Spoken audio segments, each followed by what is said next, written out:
Now I want to talk about my quarterback. You threw him out there. You said you would take Teddy over him, which to me is hot. I would not agree with you there. But for me, it's Gardner Minshew. The Jags aren't competing this year. Last year, they sold their defense like, they were just trying to get rid of them. They've gone into full rebuild. And last year, the Jags led the league in time trailing per game. And I don't think a lot's going to change for them. Yikes. Minshew's going to need to air it out. He'll have plenty of garbage time to do it. And a big help with Minshew is his rushing floor. He was fifth in quarterback rushing yards last year with 344, and he didn't even play a whole season. He was kind of in and out of the lineup with Nick Foles there. And he was okay through the year. He had 61%. He had a 61% completion rate. It's not great, but he still had 7 yards per attempt, which was tied with Aaron Rodgers and was ahead of Kyler Murray in 2019. And this is a rookie drafted in the 6th round who came in and had to start after the starter got hurt in week 1. So, there was just this added pressure. He didn't get a full offseason to practice with the ones. Now Minshew's coming in, and he's the guy. He's putting up over 270 pass yards a game, which is 11 fantasy points right there.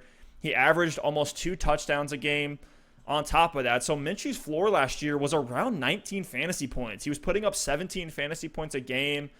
That's not insane, but about a third of his games, he was putting up more than 20 fantasy points. So he has the upside to help put you over the edge on a couple of weeks. He was tied for 6th lowest in interception percentage. We did see the wheels come off, and Minshew did get benched in one game, but the Jags brought in Jay Gruden. They brought in Chris Thompson. They're trying to help him. They drafted Laviska Shenault. They're trying to put some weapons around him. We all like DJ Chark. I think you and I are both extremely high on Chark, and a big part of that is because of Minshew. So for a guy going at the ADP of QB 23, and a guy we have at QB 17 in our rankings, you can do a lot worse than Minshew as your second or final pick in your draft. And on top of that, he has the second easiest defensive matchups based on 2019. So see if Minshew can start your season off strong. If you take him in the later rounds, it's kind of another one where you can, if you're streaming the quarterback position, beat everybody to the waivers, not invest a ton of draft capital into a quarterback. And let me talk through his schedule real quickly here. So Minshew starts the season with a game against the Colts, and then after that, he plays the Titans. So the first 2 weeks aren't the best matchups. I think we both expect the Colts and Titans defenses to be pretty good.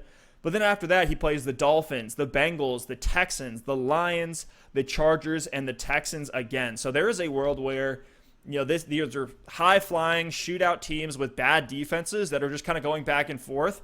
And Minshew could have a ton of value. So if he's sitting there out on the waiver wire going into week 3, he is an auto pickup for me. Assuming the wheels haven't come off and he gets benched or something like that. That's really the biggest risk you're taking with Minshew. But I love him, man. Fear the stash in 2020.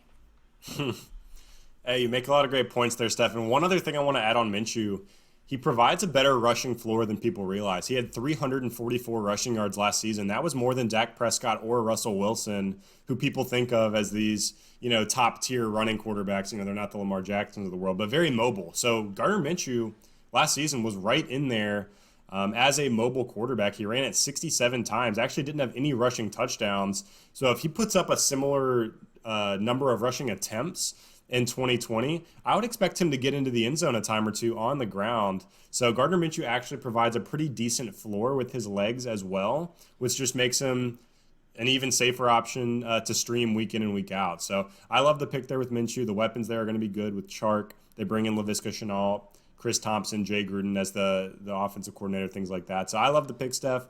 I'm still going with my boy Teddy over Minshew, but I think both are great options. And look, yet again, just a case for a late quarterback this season. And the Jay Gruden thing, too, we got to remember this. Gruden had Kirk Cousins throwing almost 5,000 passing yards. This was in 2016.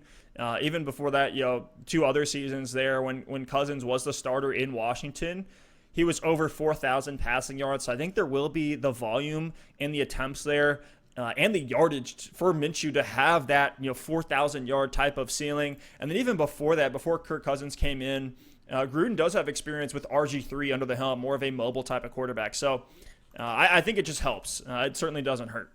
And one last thing on Gardner Minshew from last season. He was the QB 20 last year, but if you actually took Nick Foles' production and stacked it on top of Gardner Minshew, that would have put the Jaguars quarterback as a whole as the quarterback 12. They would have actually finished just in front of Tom Brady at the quarterback position. So with Minshew as the unquestioned starter going into 2020, knowing he's going to get all the snaps at the quarterback position, there's not really much of a reason to believe he's going to take a step down. So kind of as that bridge quarterback, I think they will draft one next season because I do not expect them to be good this year.